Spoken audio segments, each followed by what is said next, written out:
कृष्ण के परम सखा कृष्ण स्यासीत सखा कश्चित ब्राह्मणों ब्रह्मवित्तमा, कृष्ण के परम सखा और ब्राह्मणों में ब्रह्मवित्तम परम विरक्त, अपनी इंद्रियों पर विजयी प्राप्त किए हुए और परम कोमल हृदय के हमारे श्री सुदामा जी, जिनका स्वभाव बंधुओं ब्राह्मणों ब्रह्मवित्तमा, ब्राह्मणों में भी परम वित्तम अर्थात कि परम ब्राह्मण, और विरक्त इंद्रियार्थेषु प्रशांतात्मा जितेंद्रिया, विरक्त इंद्रियार्थेषु अपनी समस्त इंद्रियों से विरक्त रहने वाले प्रशांतात्मा जितेंद्रिया, सदैव प्रसन्न चित्त मुद्रा में रहने वाले और जितेंद्रिय व्यक्ति, समस्त अपनी इंद्रियों पर जो जितप्राय हासिल किया हो उसे ही जितेंद्रिय कहते हैं बंधुओं। और कृष्णस्य सखा, भगवान कृष्ण के अनन्य सखा भी थे, क्योंकि श्री सुदामा जी महाराज भगवान के प्रति अपनी आस्था को बड़े ही भाव के साथ टिका करके रखे रहते थे।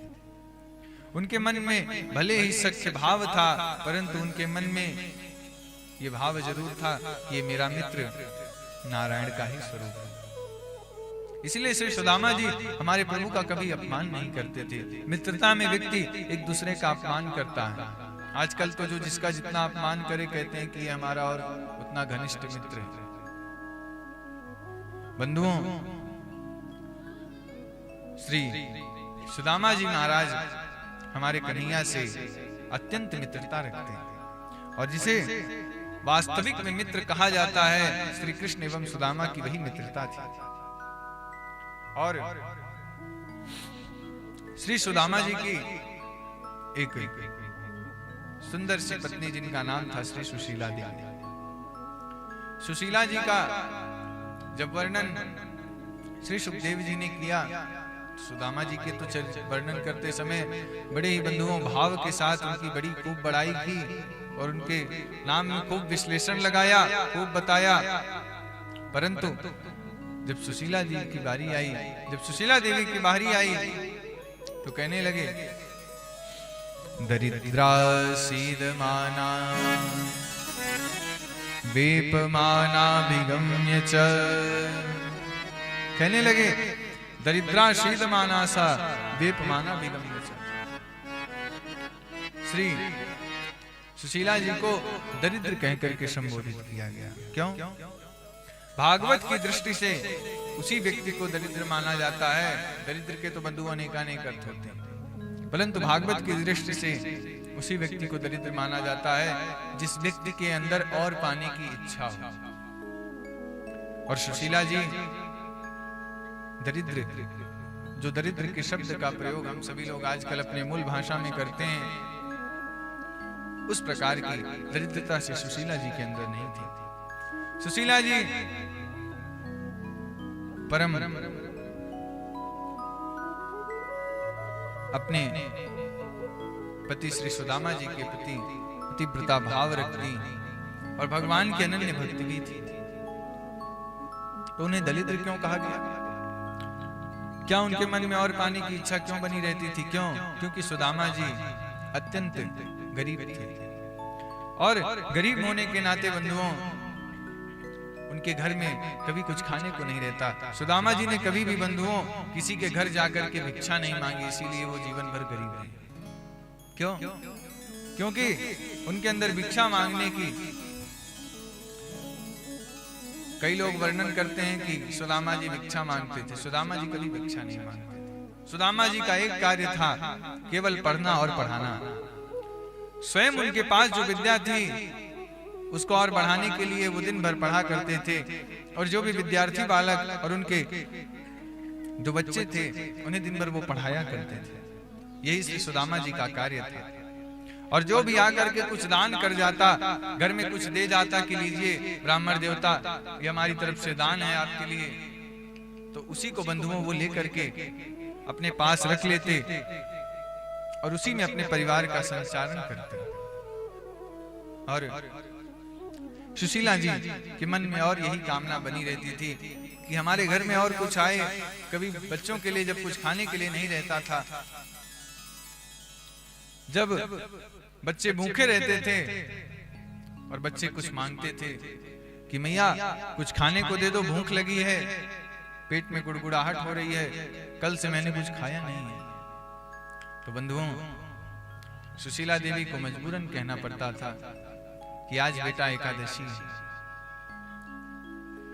श्री सुशीला जी अपने मन में बड़े ही दुख को व्यक्त करके, अपने मन में गांठ को लगा करके अपने बच्चों को किसी भी प्रकार से समझा दिया करती थी। बच्चे जब कहते कि मैया अभी कुछ ही दिन पहले तो एकादशी थी, तो बच्चों को समझाते हुए सुशीला फिर से बता देती कि बेटा इस महीने में कई सारी एकादशियां हैं, तो बच्चे समझ जाते हैं। और इस प्रकार से बंधुओं दुख का सामना श्री सुशीला जी करती थी। और सुशीला जी एक दिन बैठी थी और बैठे बैठे उनके मन में हुआ कि हमने सुना है कि द्वारिकाधीश हमारे पति जी के मित्र हैं, सुदामा जी के मित्र हैं, और वो बहुत ही वैभवपूर्ण हैं, तो ये क्यों उनके पास कभी जाते नहीं कि उनसे मिल आएं? उनसे यदि ये मिल आएं तो वो जरूर इनके ऊपर कुछ ना कुछ कृपा बरसाएंगे, अपना अनुग्रह बरसाएंगे, पर ये कभी जाते ही नहीं। तो सुशीला जी ने सुदामा जी से बोला कि आप उनके पास जाते क्यों नहीं कहीं? हमने सुना है कि आपके परम मित्र द्वारिकाधीश हैं, श्री कृष्ण हैं, जो कि चक्रवर्ती सम्राट हैं और अत्यंत वैभव है उनके पास। अगर उनकी दृष्टि किसी के ऊपर पड़ जाए तो उसके साथ पीढ़ी की गरीबी दूर हो जाती है, और आप हो कि उनसे मित्रता करके, वो आपके परम मित्र हैं और उसके बाद भी आप उनसे कभी मिलने नहीं जाते। तो सुदामा जी मुस्कुरा पड़े। सुदामा जी ने बोला कि क्या बताऊं सुशीला, मैं बचपन से जब से अपने कन्हैया से दूर हुआ तब से तो मुझे पता ही नहीं चला कि मेरा कृष्ण कहाँ है, कैसे है। और द्वारिकाधीश बन गया है, मैंने ये भी सुना है, पर उसकी द्वारिकापुरी तो बड़ी रहस्यमयी है, हमें क्या पता कि कहाँ है। क्योंकि बंधुओं, कोई भी ऐसे अनजाना व्यक्ति उस द्वारिकापुरी में प्रवेश नहीं कर सकता था। समुद्र के भीतर में वह नगरी बनी हुई थी और समुद्र के भीतर में भगवान ने दिव्य द्वारिका नगरी बसाई हुई थी। उस द्वारिका नगरी में कोई भी प्रवेश नहीं कर सकता था, ना कोई भी जा सकता था, ना कोई भी आ सकता था। और सुदामा जी ने बोला कि हम कैसे जाएंगे, हमें तो पता जता भी नहीं है। तो कई दिन बीते, सुशीला जी के मन में यह बात बैठी हुई थी कि कुछ ना कुछ तो करना पड़ेगा। और बंधुओं, सुशीला जी ने एक बार किसी न किसी के माध्यम से, ब्राह्मणों से, ऋषियों से बात पता कर ली कि द्वारिकापुरी कहाँ है। और अपने पति से जब बताया कि द्वारिकापुरी हमें पता चल गया है कहाँ है, अब आप जाओ, जा करके मिल करके आओ। जब संपूर्ण सूचना श्री सुशीला जी ने सुदामा जी से बताई तो सुदामा जी ने कहा कि भाई चलो ठीक है, हम चले जाएंगे, परंतु मुझे लज्जा आती है कि मैं जाऊंगा किस हेतु से। अपने मित्र से मैं इतने दिन बाद मिलने भी जाऊंगा तो कुछ मांगने की याचना के लेकर के, कि ताकि मैं उनसे कुछ लेकर के आऊं, उनसे मुझे कुछ प्राप्त हो जाए। नहीं, मैं नहीं जा सकता। तो श्री सुशीला जी ने सुदामा जी के मन को समझाते हुए बोला कि कोई बात नहीं, आप कुछ मांगने मत जाओ, पर आपके परम मित्र हैं, अब उनके द्वारिकापुरी का पता तो आपको चल गया है, तो कम से कम एक बार आप मिलने तो चले जाओ। तो श्री सुदामा जी न कि कुछ मांगने की इच्छा से और न कि कुछ पाने की इच्छा से, बंधुओं, अपने परम इच्छा के मात्र से, अयम ही परमो लाभो उत्तम श्लोक दर्शनम, हमारे द्वारिकाधीश के मात्र दर्शन के लिए श्री सुदामा जी द्वारिका की तैयारी बनाने लगे।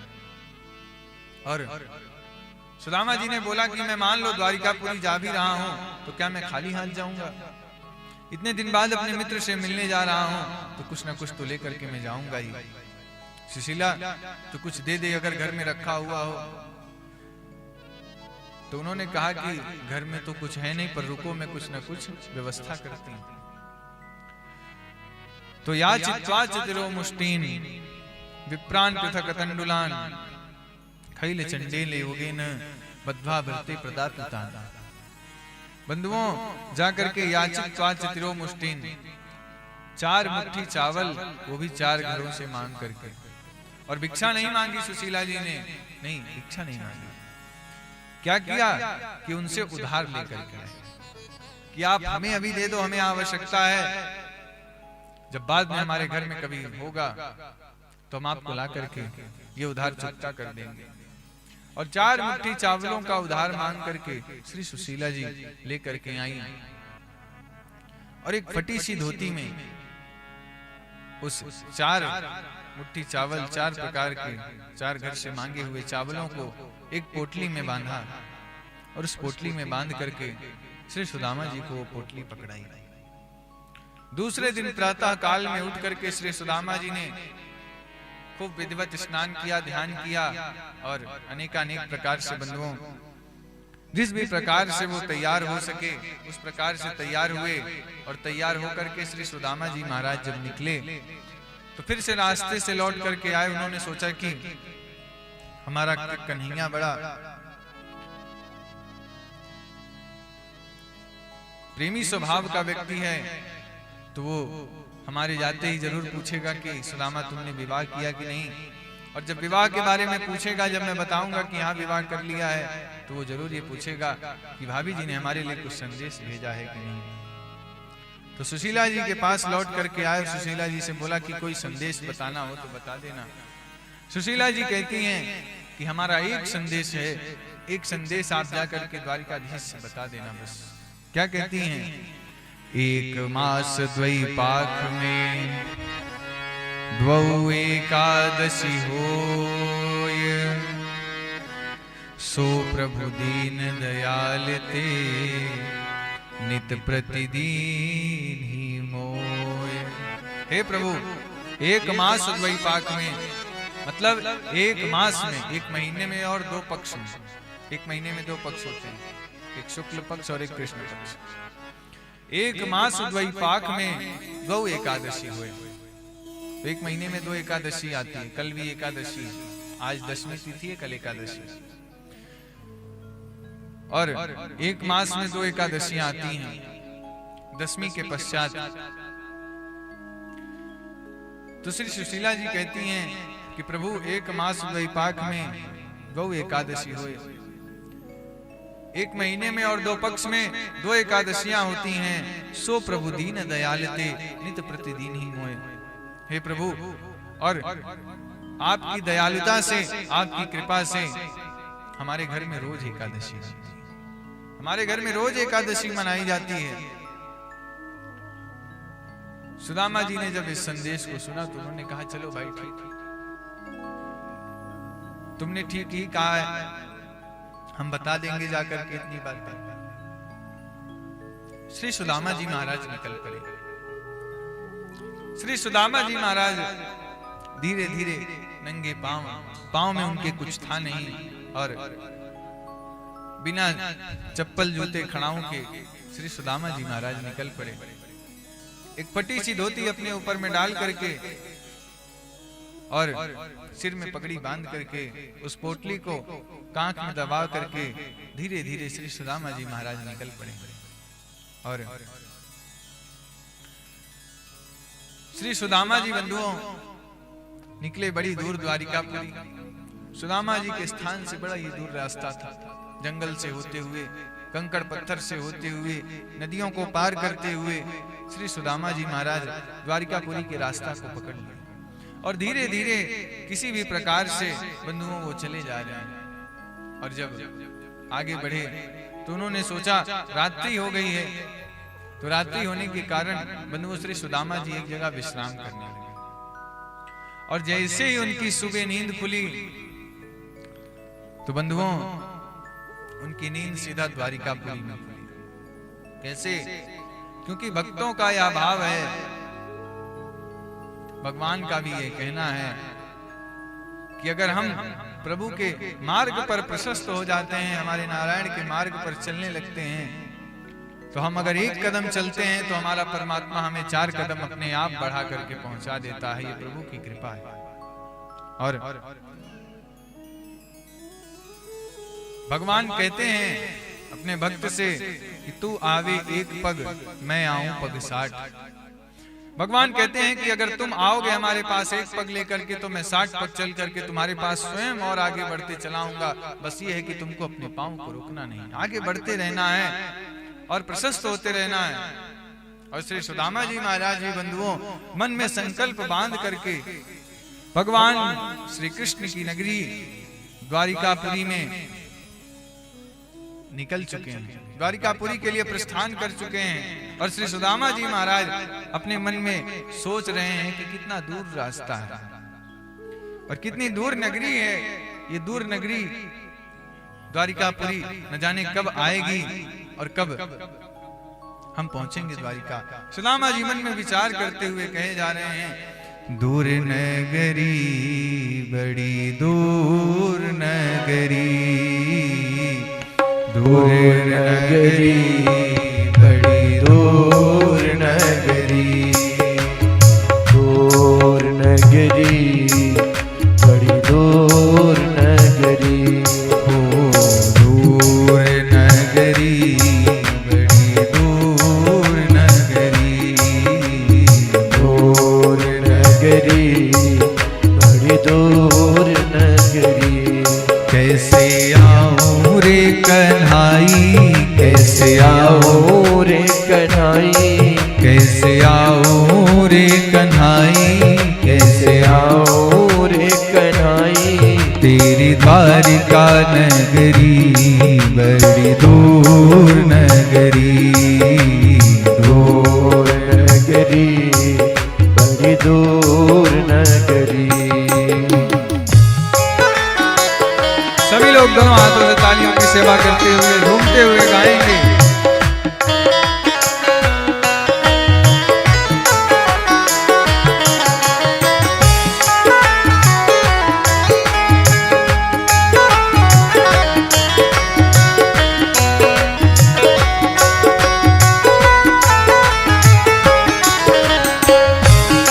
जय हो।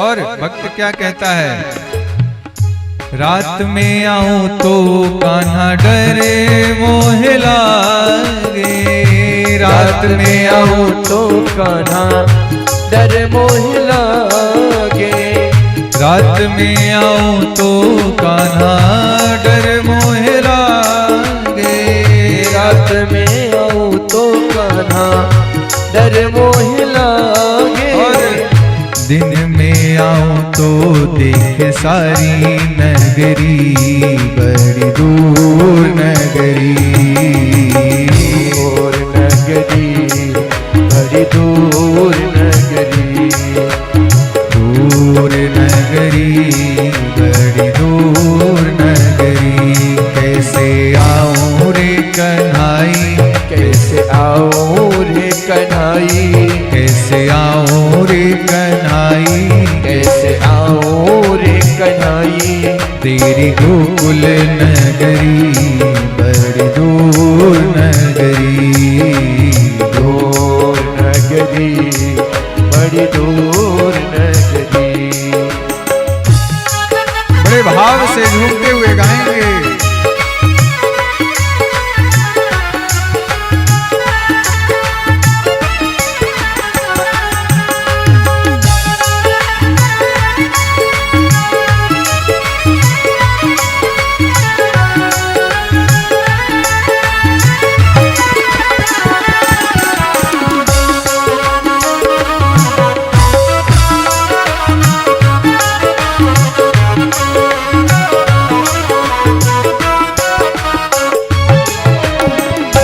सखी संग आऊं कान्हा लाज मोहे लागे, सखी संग आओ कान्हा लाज मोहे लागे, सखी संग आऊं कान्हा लाज मोहे लागे, सखी संग आओ कान्हा लाज मोह लागे, अकेली आऊं तो भूल जाऊं डगरी, अकेली आऊं तो भूल जाऊं डगरी, बड़ी दूर नगरी, दूर नगरी, बड़ी दूर नगरी। कैसे आऊं रे कन्हाई, कैसे आऊं रे कन्हाई, कैसे आऊं रे कन्हाई, कैसे आऊं रे कन्हाई, तेरी द्वारिका नगरी, बड़ी दूर नगरी, दूर नगरी, बड़ी दूर नगरी।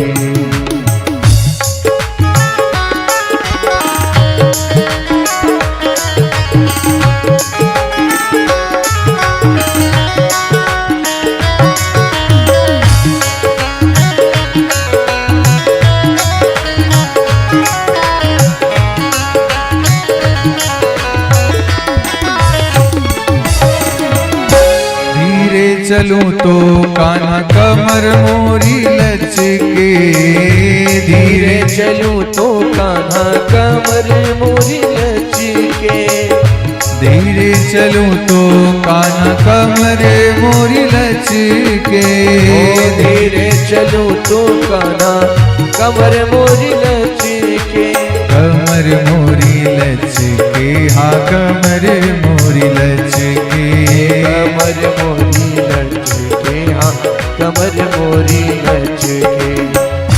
जल्दी चलूं तो छलकाए गगरी, बड़ी दूर नगरी, दूर नगरी, बड़ी दूर नगरी, दूर नगरी, बड़ी दूर नगरी।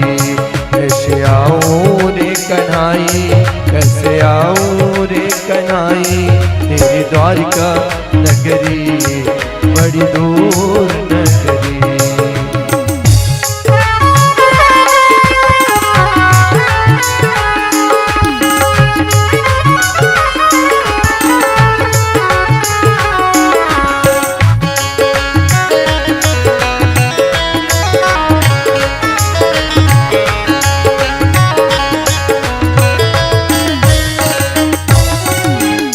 मीरा के प्रभु गिरधर नागरे, मीरा के प्रभु गिरधर नागर, मीरा के प्रभु गिरधर नागरे, ओ मीरा के प्रभु गिरधर नागर।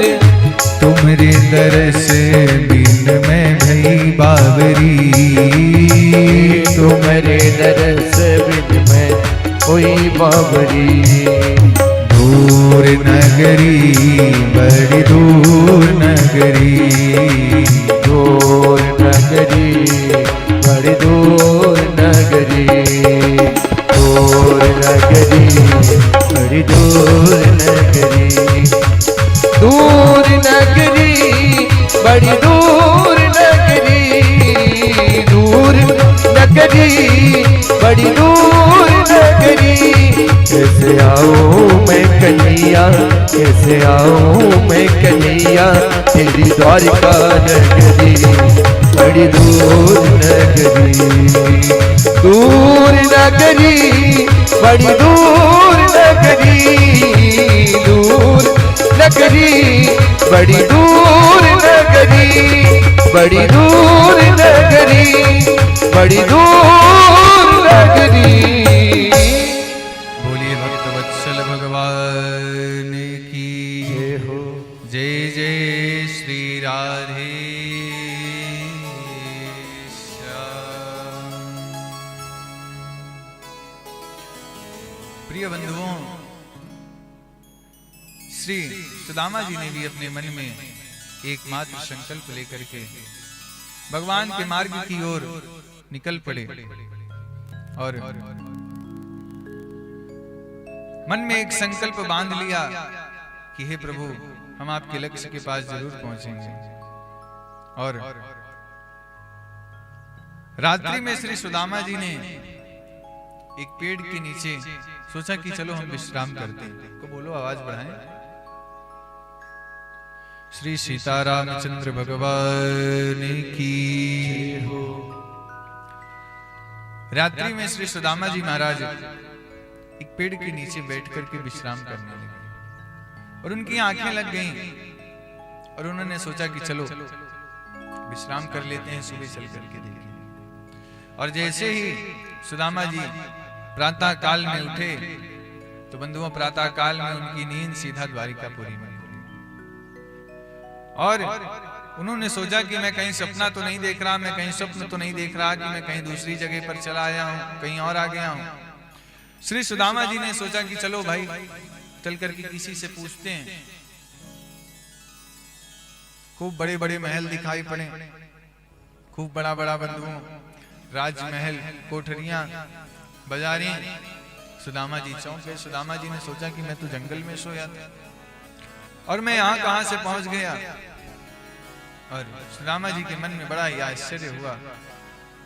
और बंधुओं श्री सुदामा जी महाराज नगर सेवकों से जाकर के, दुकानदारों से जाकर के पूछते हैं कि ये कौन सी जगह है, द्वारिकापुरी जाने का कौन सा रास्ता है, मैं कहाँ आ गया। तो नगर वासियों ने बताया कि प्रभु आप द्वारिका में ही हो, जाना कहाँ है आपको ये बताओ। सुदामा जी ने कहा कि हमें जाना तो कृष्ण के पास है। तो नगर सेवक बंधुओं चौंक गए। उन्होंने कहा कि अरे आदमी कैसे व्यक्ति हो तुम, बाबा जी आप नाम किसका ले रहे हो पता है आपको। उनका नाम लेने के लिए भी 25 विश्लेषण आगे पीछे लगाए जाते हैं। अनंत श्री समलंकृत धर्म चक्रवर्ती राजमूर्ति छत्रपति चक्रवर्ती सम्राट श्री श्री 1008 द्वारिकाधीश श्री कृष्णचंद्र जी महाराज, और तुम उन्हें कृष्ण कह करके बुला रहे हो। कोई सुन लेगा तो दौड़ा करके मारेगा भी यहाँ द्वारिकापुरी में। सुदामा जी ने बोला कि अरे हमारे कन्हैया का तो बड़ा जलवा है यहाँ पे। अच्छा ठीक है चलो कोई बात नहीं, फिर भी आप हमें बताओ, गलती हो गई हमसे, हमें द्वारिकाधीश के महल में जाने का मार्ग बताओ। तो उन्होंने कहा कि आपको मार्ग क्या बताना है, ये जितने बड़े बड़े महल दिखाई पड़ रहे हैं, जो कुछ भी दिखाई पड़ रहा है, ये सब कुछ द्वारिकाधीश का ही है। मुख्य द्वार वो सामने है, वहां से आप अंदर जा सकते हो। और श्री सुदामा जी महाराज मुख्य द्वार के समक्ष जा पहुंचे और द्वारपालों से मिल करके श्री सुदामा जी ने कहा, चौकीदारों से मिल करके कहा कि द्वारिकाधीश का महल यही है। तो उन्होंने कहा कि हाँ हमारे महाराज का महल यही है, आपको किससे मिलना है। उन्होंने कहा कि हमें द्वारिकाधीश से ही मिलना है, उन्हीं से मिलने आए हैं। उन्हें जाओ जाकर के सूचना दे दो कि उनके बचपन के मित्र उनसे मिलने आए हैं। तो उन्होंने कहा अच्छा ठीक है आप यहाँ बैठो, परंतु आप हमें मित्र तो लगते नहीं हो। हमारे महाराज इतने बड़े धर्म चक्रवर्ती सम्राट हैं और आप फटी सटी धोती पहन करके आए हो, हमको तो लगता नहीं है आप मित्र हो। फिर भी आप बैठो, कोई बात नहीं है, हम जाकर के सूचना दे आते हैं। सुदामा जी को बड़ा बुरा लगा। सुदामा जी ने कहा चलो कोई बात नहीं, होता रहता है, लोग बोलते रहते हैं, निंदा करने वाले निंदा करते रहते हैं। और श्री सुदामा जी बैठ गए। नगर सेवक अंदर गए और अंदर जा करके बंधुओं वह सब कहने लगे। प्रभु के पास गए, प्रभु के पास जाकर के बोले प्रभु आपसे कोई मिलने आया है। शीश पगाना जगातन में प्रभु, जाने को आही बसे के ही ग्रामा। धोती फटी सी लटी दुपटी अरु, पाय उपायन की नहीं सामा। द्वार खड़ो द्विज दुर्बल रह्यो चकिशो वसुधाय विराम। पूछत दीन दयाल को नाम बतावत आपनो नाम सुदामा। कहने लगे शीश पगा न जगा तन में प्रभु जाने को आही बसे ही कहीं ग्रामा। हे प्रभु सिर पे पगड़ी बंधी हुई है और फटी सी धोती पहन करके न जाने कौन है आया है और अपना नाम सुदामा बता रहा है, हम तो जानते पहचानते भी नहीं हैं। भगवान ने जैसे ही सुदामा नाम सुना, प्रभु सिंहासन पर बैठे हुए थे, प्रभु सिंहासन से उठ करके दौड़ पड़े और दौड़ते हुए इतनी वेग में दौड़े कि बंधुओं एक पांव में जूती पहनी, दूसरे पांव में जूती नहीं पहनी और बड़े ही वेग के साथ दौड़ पड़े। और दौड़ते हुए जब प्रभु को समस्त द्वारपालों ने देखा तो सब लोग चौंक गए कि कौन ऐसा महात्मा आ गया, कौन ऐसा महापुरुष आ गया कि जिसे देखने के लिए, जिससे मिलने के लिए उसका नाम सुन करके ही हमारे प्रभु दौड़ पड़े हैं। आज तक तो हम खुद देखे हैं कि ब्रह्मा विष्णु महेश तीनों के रूप हमारे प्रभु हैं। इन्हें आकर के ब्रह्मादिक समस्त देवता प्रणाम करते हैं, यहाँ पर अपनी हाजिरी दर्ज करवाते हैं और प्रभु स्वयं दौड़ करके किसके लिए जा रहे हैं। भगवान दौड़ते हुए भागते पहुंचे और पहुंच करके श्री सुदामा जी से मुख्य द्वार पर भेंट किया और देखते ही सुदामा जी को गले से लगा लिया और स्वयं हाथ पकड़ करके महल के भीतर लेकर के चले आए। और महल के भीतर ला करके बंधुओं स्वयं जिस सिंहासन पर हमारे द्वारिकाधीश विराजमान रहते थे, अपने स्वयं के सिंहासन पर श्री सुदामा जी को बैठाया और कहा कि मित्र इतने दिन बाद तुम्हें हमारी याद आई, चलो आगे की बातें सब अंदर बैठ करके करेंगे। और उन्होंने कहा, रुक्मिणी जी बगल में खड़ी थी, रुक्मिणी जी से बोला कि खड़ी होकर के देखती क्या हो, जाओ जा करके परात लेकर के आओ, जल लेकर के आओ, मुझे इन महापुरुष के चरण धोने हैं। आज मेरा द्वारिकापुरी पावन हो गया जो इन जैसे महापुरुष के चरण मेरे द्वारिका में पड़ गए, और आज मैं भी धन्य हो गया जो इन जैसे अवधूत के दर्शन मुझे प्राप्त हो गए। बड़े ही विनम्र भाव से हाथ जोड़ करके निवेदन करते हैं। और श्री रुक्मिणी जी जब तक जल लेकर के आती तब तक प्रभु ने उनके पैर में देखा कि खूब सारी धूल मिट्टियां जमी हुई थी, तो अपने स्वयं के पीतांबर से ही प्रभु उनके पैर की धूल मिट्टियों को झाड़ने लगे। और जब पांव को पलट करके देखा, ऐसे बेहाल बेवाइन सो जग कंटक जाल लगे पुनि जोए। बंधुओं ऐसा बेहाल होता श्री सुदामा जी को देख करके भगवान की आंखों से आंसू निकल आए। क्यों?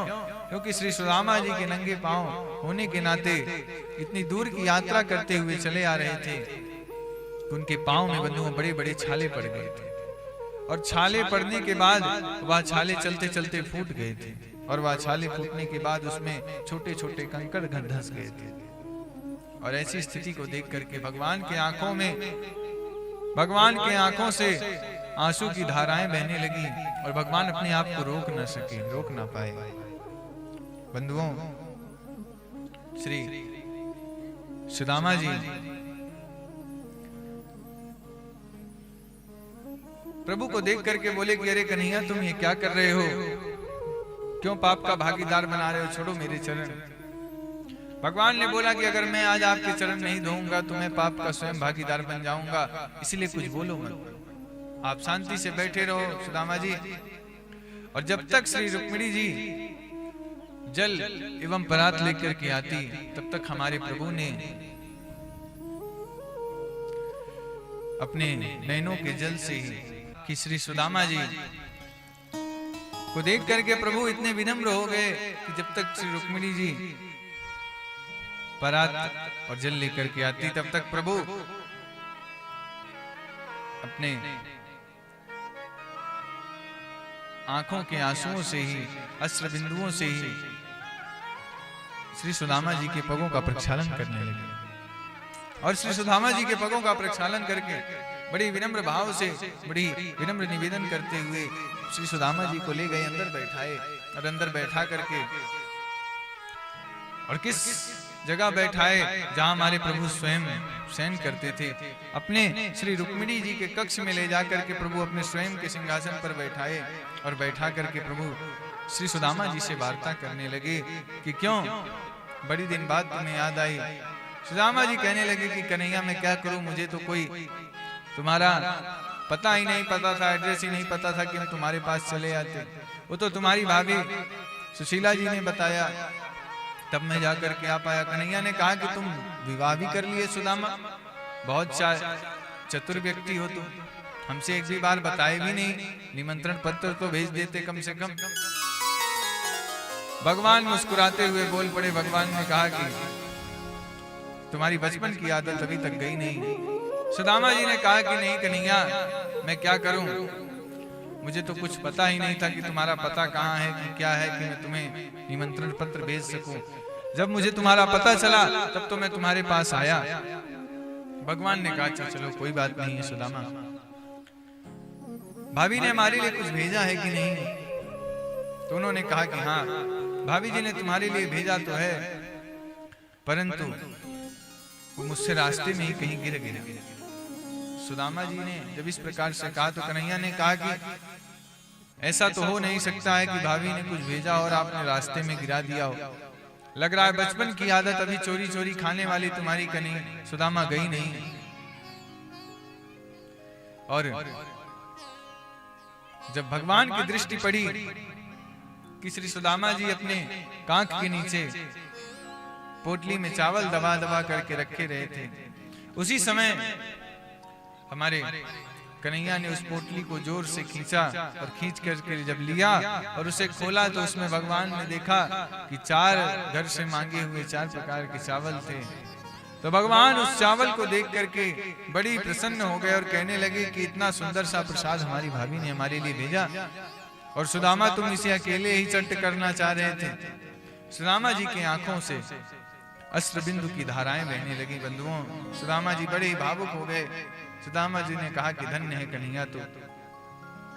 और भगवान ने उस एक मुट्ठी चावल को जब अपने मुखमंडल में डाला तो वहीं पर भगवान ने एक लोक के समान सुख उन्हें प्राप्त करा दिया। और जब दूसरी मुट्ठी का चावल डाला तो 2 लोक के समान सुख प्राप्त करा दिया। और जब तीसरी मुट्ठी का चावल डालने लगे तो उसी समय रुक्मिणी जी ने हाथ पकड़ लिया और कहा कि सब कुछ दे करके स्वयं सुदामा बनना चाहते हो क्या प्रभु। और मानो इसलिए भी हाथ पकड़ा कि संत का प्रसाद है तो घर में सबको बंटना चाहिए, आप अकेले ही मत खा जाइए। और मानो इसलिए भी पकड़ा कि कच्चे चावल हैं, अगर आप खा लोगे अधिक मात्रा में तो पेट में गड़बड़ हो जाएगी। मानो इसलिए भी हाथ पकड़ा। और अनेकानेक भक्तों के भाव हैं। और उन्होंने कहा कि जब इतना सुंदर सा प्रसाद हमारी भाभी ने हमारे लिए भेजा है तो कोई ना कोई हमारे लिए संदेशा भी भेजा होगा। तो सुदामा जी कहने लगे, सुदामा जी ने कहा कि हाँ तेरी भाभी ने एक संदेश भेजा है। 1 मास द्वैपाक में 2 एकादशी होए, सो प्रभु दीन दयाल ते नित प्रतिदिन ही मोए। और भगवान ने कहा कि जब हमारी भाभी ने ये हमारे लिए संदेशा भेजा है तो उनका ये संदेश सुन के उन्हें बोल देना कि हमने भी उनके लिए एक संदेश भेजा है सुदामा, और ये संदेशा ले जाकर के हमारी भाभी को बता देना। बंधुओं भगवान कहते हैं होनी थी सो हो गई, अब ना ऐसी होए। और भाभी तेरे घर में, भाभी तेरे महल में नित्य द्वादशी होए। अब जो होना था सो हो गया, अब ऐसा कुछ नहीं होगा। और हे सुशीला जी अब आपके घर में नित्य प्रति द्वादशी मनाई जाएगी, चिंता की कोई बात नहीं। इस प्रकार से श्री सुदामा जी ने भगवान से आज्ञा ली और भगवान से आज्ञा लेकर के बंधुओं वहां आए और आकर के बड़े विनम्र भाव के साथ, बड़े विनम्र निवेदन के साथ हमारे प्रभु के लिए और मन में प्रभु का चिंतन करते हुए कि हम द्वारिकाधीश से मिल करके आ रहे हैं, बड़ा ही आनंद आया। और जैसे ही अपने घर के सामने पहुंचे तो सुदामा देख डरे, कहाँ थी मेरी टूटी झोपड़िया और ये सुंदर महल कहाँ से आ गया। सुदामा जी अचानक बंधुओं चौंक पड़े।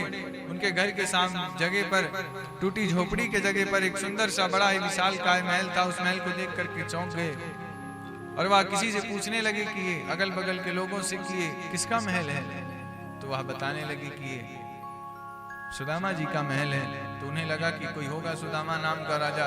जब अपनी पत्नी को आता हुआ देखा, अपनी पत्नी को देखा कि उनकी पत्नी बंधुओं श्री सुशीला जी आरती की थाल सजा करके लेकर के आ रही हैं, तो सुशीला जी को देख करके सुदामा जी पहचान गए और श्री सुशीला जी सुदामा जी की आरती उतारने लगी।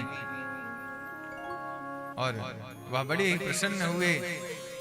और जब उनसे पूछा कि ये सब इतना सब कहां से आया, तो सुशीला भाभी बड़े ही प्रेम से, बड़े उदार भाव के साथ बताते हुए कहती हैं कि प्रभु ये सब आपकी ही गोविंद की कृपा है, आपके द्वारिकाधीश की ही कृपा है। हमारे महल की जगह पर ये इतना सुंदर सा दिव्य एवं भव्य नगर बस गया और इतना हमें सुंदर सा महल प्राप्त हो गया। श्री सुदामा जी महाराज हमारे प्रभु की महिमा गाने लगे और हमारे प्रभु की महिमा गाते हुए कहते हैं कि धन्य है हमारे प्रभु की महिमा, घनश्याम हमारे गोविंद का ऐसे ही नाम नहीं पड़ा है, घनश्याम की तरह उनका काम भी है।